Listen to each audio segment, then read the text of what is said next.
Mais uma vez, sejam muito bem-vindos, né? Esse é o nosso Tira Dúvidas, nosso ao vivo do Diálogos IBS. Bom dia, boa tarde, boa noite, né? Independente do horário que você estiver nos assistindo. Nós estamos aqui mais uma vez com a Naci Endi. Naci trouxe várias colocações a respeito desse comportamento financeiro, de conceituação, trouxe vários dados. E Andy, que também colocou os questionamentos a respeito desse período de quarentena que nós estamos vivendo, dessas inconsistências financeiras, desse receio que todos nós estamos querendo ou não passando nesse momento. Então, esse momento é um momento de tirar dúvidas, é um momento que vocês também deem mais dicas. A gente está aqui para aprender cada vez mais com vocês, né? Então, a gente aproveita o máximo que puder. Márcio Mendes está entrando. Acho que ele não está nos ouvindo ainda. Oi. Não, ainda não está ouvindo. Oi, Márcio. Seja bem-vindo. Opa, tudo bem? Tudo bem. De qual município que você é? Eu sou de São Paulo, mas eu estou no Rio de Janeiro. Ah, seja bem-vindo. Muito obrigado, eu sou amigo do Nasir, recebi esse convite para poder acompanhá-los. Ah, que Bem-vindo, Márcio. legal. Obrigado, viu? Então, acho que eu queria começar com uma pergunta. Esses dias eu recebi uma mensagem de um colega que financiou o carro dele e a mensagem era do banco e ele queria me pedir a opinião de como que ele deveria fazer para quitar, para sanar. Eu vou até abrir aqui a conversa para falar direitinho como que foi. E o banco aqui, ele manda solicitando vários dados. Ele, claro que manda um número de contrato, né? Isso é legal para que você se sinta seguro. E aí ele coloca aqui 3 possibilidades de pagamento. Ele coloca uma em abril agora, coloca uma segunda opção em maio e uma terceira opção esmiuçada, que eu não conhecia esse tipo de opção de pagamento, ela toda esmiuçada dentro de todas as parcelas que ele vai pagar no financiamento. Então, assim, eu queria entender um pouco mais. Eu tenho um financiamento de um veículo, e aí eu queria entender um pouco mais a respeito desses acordos, como que se dá, como que é isso. Eu acho que a Andy que ela tinha iniciado essa fala a respeito desse período, né, de inconsistências. Tá. Ajuda aí, Andy, a entender um pouquinho. Bom, boa tarde, pessoal. Tudo bem? Bom, acho que primeiro é importante a gente lembrar que nesse momento agora que a gente está passando pela pandemia, os principais bancos estabeleceram um acordo de adiar as próximas parcelas, né? As parcelas de abril e maio serão adiadas, poderão ser adiadas, tá? Não necessariamente, não é automático isso. Isso pode ser feito mediante uma conversa, uma solicitação ao banco, e cada banco vai ter a sua regra. Você vai poder deixar de pagar abril e maio. Quando chegar em junho, você vai ter que pegar a parcela de abril, por exemplo, e acumular a parcela de junho. Fica pesado para o consumidor, né? Já tem outros bancos que estão abrindo essa possibilidade de diluir as parcelas de abril e maio nos meses seguintes, né? Para um período de até 2 anos aí, pegar esses valores e diluir nos meses seguintes. Essas regras são particulares de cada banco. A única coisa é poder fazer esse adiamento. Então, o que fica agora, assim, como dica, e até que você também trouxesse a opinião dele, um ponto de vista é observar muito bem em que medida você precisa, a sua renda ficou comprometida com a pandemia, porque invariavelmente você vai ter essa conta para pagar lá na frente, seja de uma vez, ou seja parcelada, ou seja diluída, ela virá. Ela virá sem multa e sem juros adicionais, tá? É o juro normal da parcela, o valor da parcela normal. Ela não vai ter uma multa.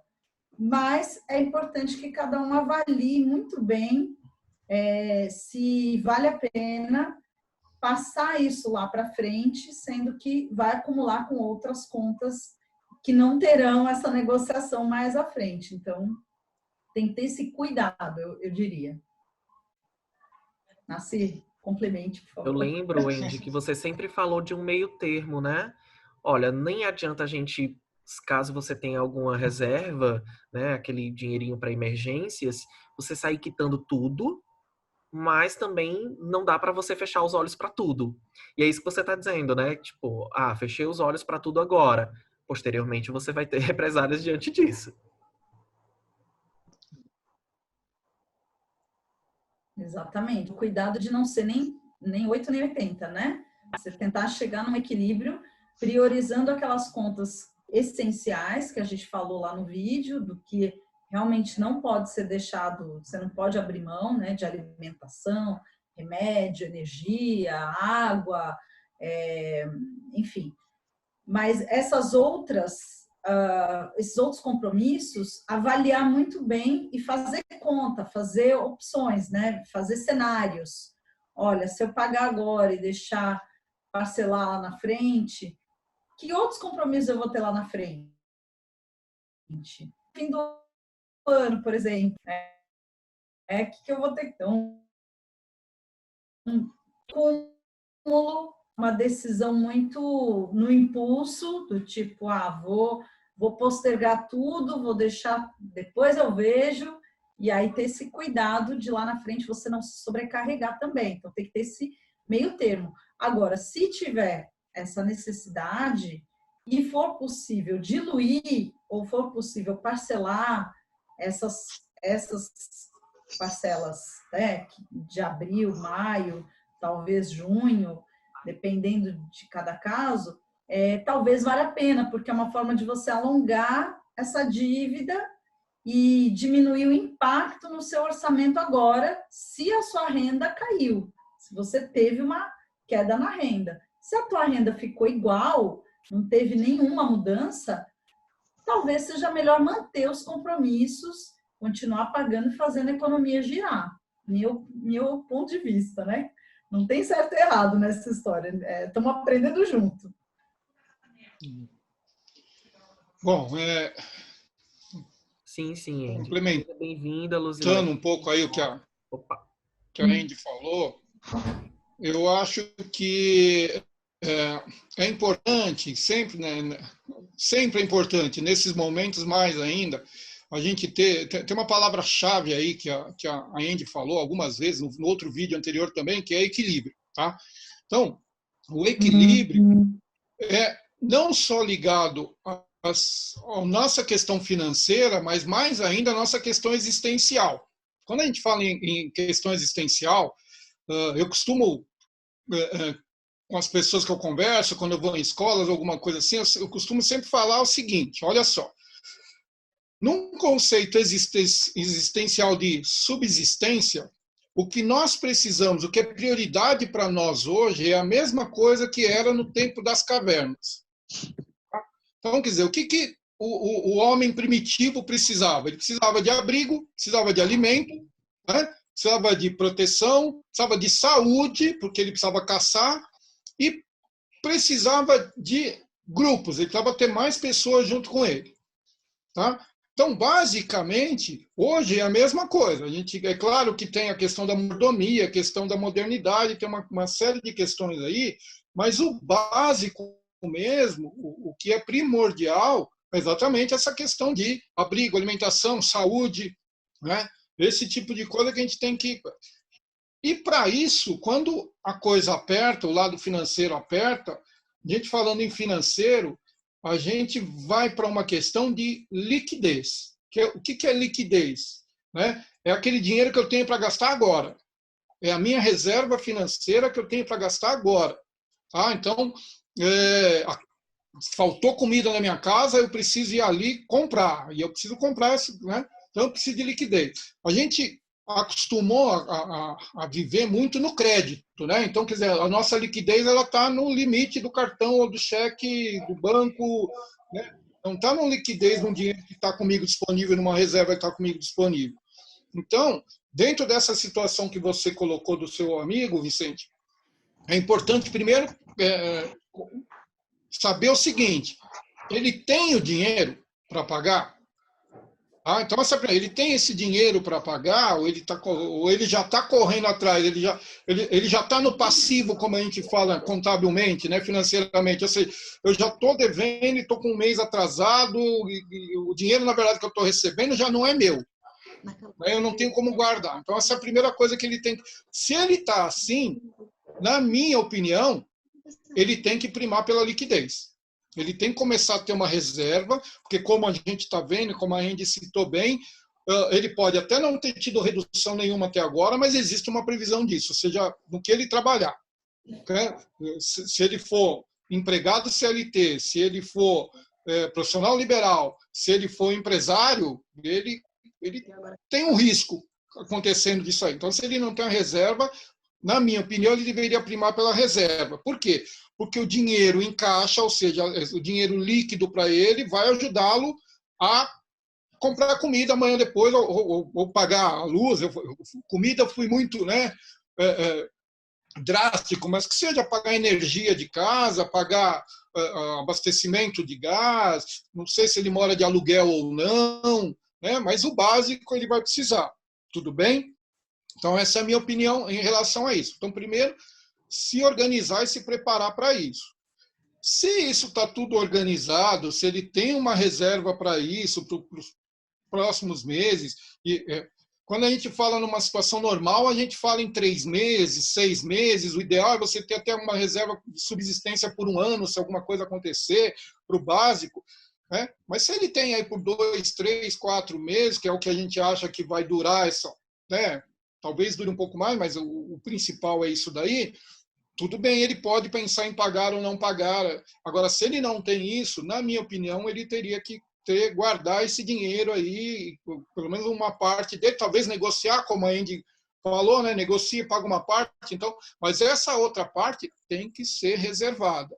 Tá? É como se tivesse para acabar o oxigênio, você tem que guardar o seu oxigênio para durar um pouco mais. Você vai ter que respirar um pouco menos todo dia, né? Então você vai ter que comer menos ou comprar menos coisas, mas por que isso, né, Vicente? Porque lá na frente, se a gente realmente tiver esse problema de subsistência, né, de alimento ou alguma coisa assim, não vai adiantar ele ter o carro dele. Né? Não vai adiantar. O carro, talvez, ele vai vender pela metade do preço, se é que vai conseguir vender, ele vai ser explorado. Então, quer dizer, é melhor ele ter um pouquinho de reserva agora. Depois a gente entra nessa questão de contrato, como é que eu negocio, que a gente falou muito bem, que está certíssimo. Mas primeiro, ter a reserva. Tá?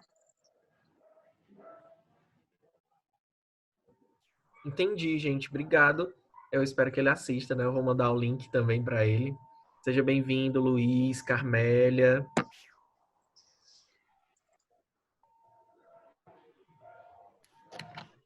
Olá, gente. Boa tarde. Olá, Luiz.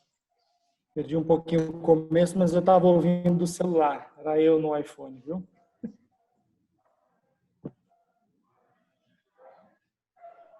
Vi que a Luzilene de Balsas do Maranhão entrou.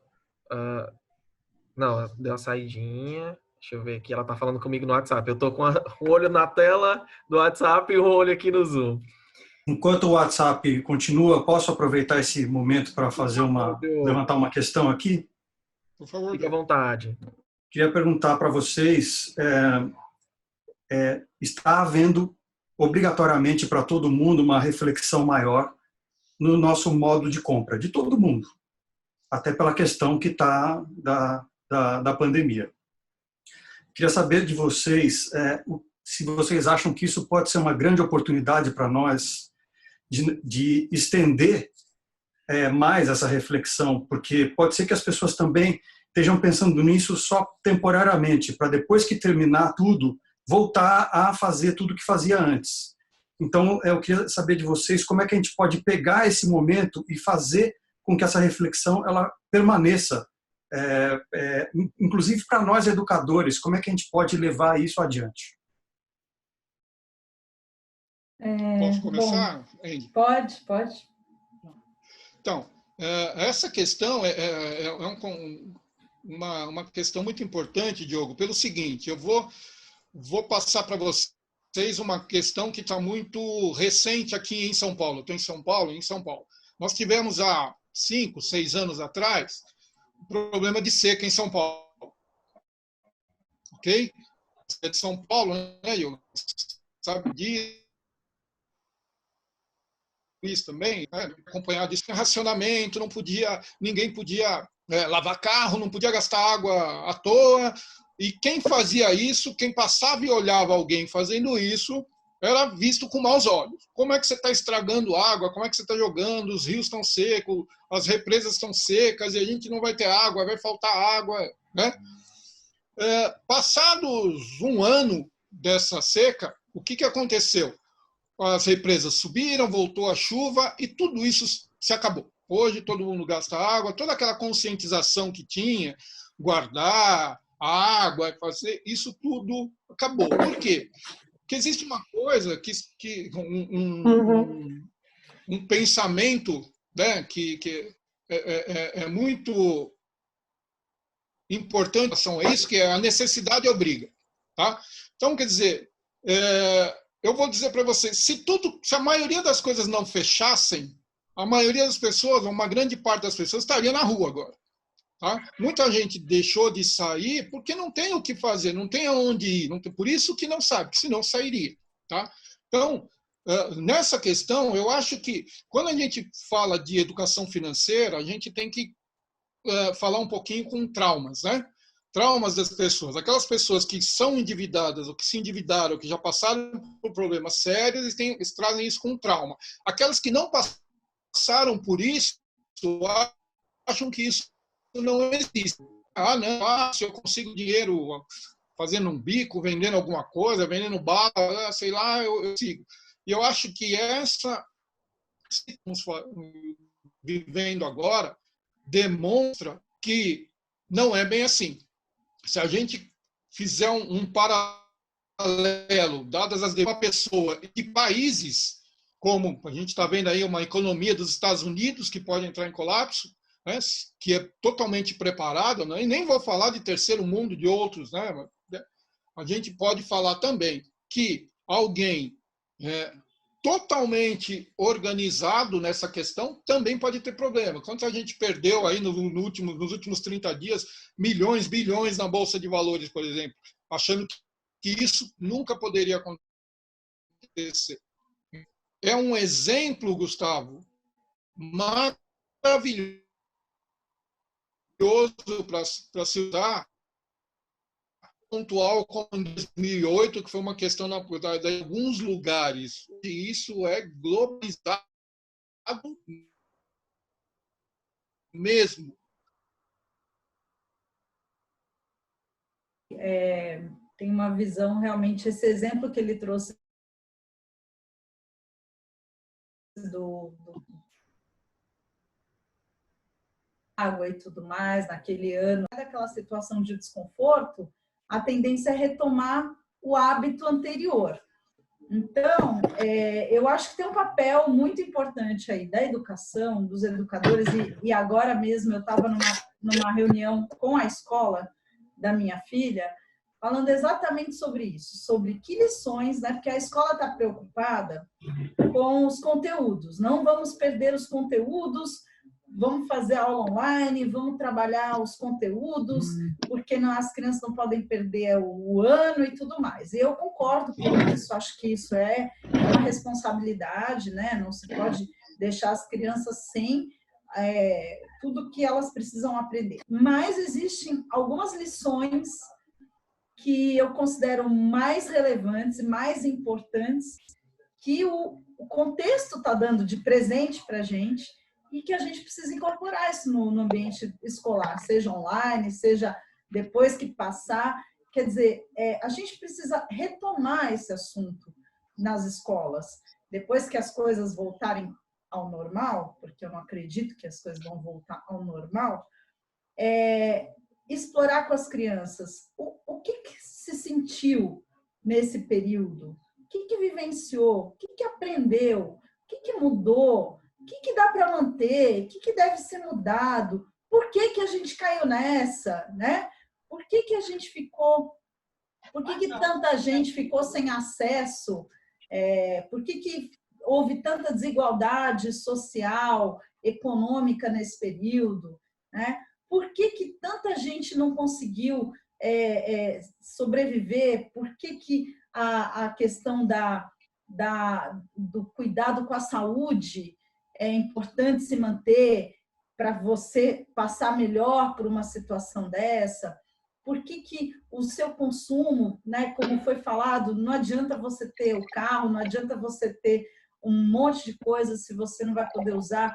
A qualidade do ar que a gente está vendo aqui em São Paulo, agora que todo mundo está em casa, enfim, o que a gente quer manter no planeta, nos nossos hábitos de consumo, de poupança, de saúde, de equilíbrio, para além da pandemia, porque senão, se a gente voltar a ser o que era antes, a gente não aprendeu nada, não absorveu nada, não serviu de nada. E outra, essa não vai ser a última pandemia que a gente vai viver, gente.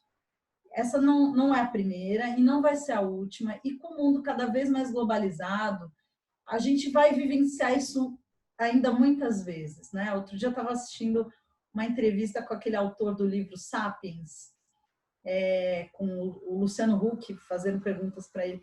Então, mostrando que isso não vai ser a última vez. Então, é importante a gente tirar algumas lições, e acho que a escola tem um papel fundamental para esse aprendizado, mesmo que eu perca lá alguns conteúdos obrigatórios, mas se eu conseguir trazer para as crianças e para os adolescentes, para os jovens, essa reflexão do que nós aprendemos nesse período, eu acho que a gente tem muito a ganhar aí para as próximas gerações fazerem diferente, né? Mudarem o estilo de vida, o jeito de lidar com nossos recursos, com nosso dinheiro, com a nossa saúde, enfim, com tudo que nutre a nossa existência, né?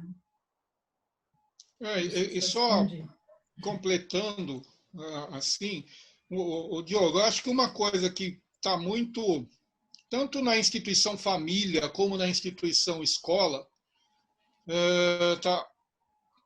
vou arriscar dizer que está um pouco mal trabalhada, ou talvez nem estejam trabalhando, né? É a questão de valores, rapaz. Eu acho que essa é a grande questão. É aquilo que eu falei. O que realmente tem valor? É o seu celular de 6 mil ou é o arroz e o feijão que seja para você comer, se você tiver de ficar em casa? Porque, olha só, falei, né? Alimentação, abrigo, tal, e comunicação. Acho que a comunicação é uma coisa importante. Então, tá bom. Então, tem gente, outro dia eu também estava conversando com uma pessoa e falou, mas comunicação, não, ainda bem que eu tenho celular de último tipo. Eu falei, não. Né? Porque se você tiver a comunicação que a gente está tendo hoje aqui, com um celular de 5 mil, com um celular de 500 reais, basicamente é a mesma. Só que se você tivesse 500 reais, né, e guardado aqueles 4.500 reais, você tinha 4.500 reais para gastar de comida se precisasse, ou para guardar, sei lá, para saúde mais tarde. Esta questão é que eu acho que tem que ser levada para as crianças, o que realmente tem valor. Né? Ou seja, pandemia. Eu vou de novo trazer um outro acontecimento recente aqui em São Paulo, em fevereiro. Acredito que no mês de fevereiro teve uma chuva um dia aqui em São Paulo que travou São Paulo. Travou, ninguém saía, ninguém andava, ninguém parava. Né? E a imagem, uma imagem muito marcante que fica para a gente, que dessa vez ficou até mais, foi no Ceasa, que é o centro de abastecimento, né, maior da América do Sul, aqui em São Paulo, as frutas, os alimentos boiando naquela água suja, porque é uma água suja, ou seja, tá? E agora aconteceu uma coisa parecida, ou seja, nesse momento, o que a população faz de imediato? vamos ao supermercado agora, vamos pegar o que está lá, porque o que vai vir não presta. Foi naquele momento. Hoje, agora, há pouco tempo, vamos logo, porque todo mundo vai para casa, os supermercados vão fechar, nós vamos ficar sem comida. Então, vamos atrás de comida. Então, naquele momento, o que trouxe insegurança para todo mundo foi comida. Então, essa questão de valores, o valor humano, de você não poder ir visitar sua avó, o seu avô, Páscoa, acabando de passar uma Páscoa, né? O que mais eu escutei foi cada um na sua toca, né? Saía muito assim. Então, esse calor humano, você não poder, esses valores têm que vir, tem que ser. E muitos desses valores, você não precisa esbanjar a sua receita, sua disponibilidade financeira para ter, você não precisa disso. Então, isso é importante para as crianças, né? E uma questão do valor existencial, que eu também estou até trabalhando num livro sobre isso, mas uma questão existencial, ou seja, o que eu preciso até o final da minha existência? Né? Um momento vai faltar. Momentos, como a Andy acabou de falar, momentos, ou que seja por pandemia, ou seja por crise financeira, ou, Deus nos livre, que seja por uma guerra que aconteça. E aí, como é que eu vou estar nesse momento? É para isso que eu tenho que estar preparado.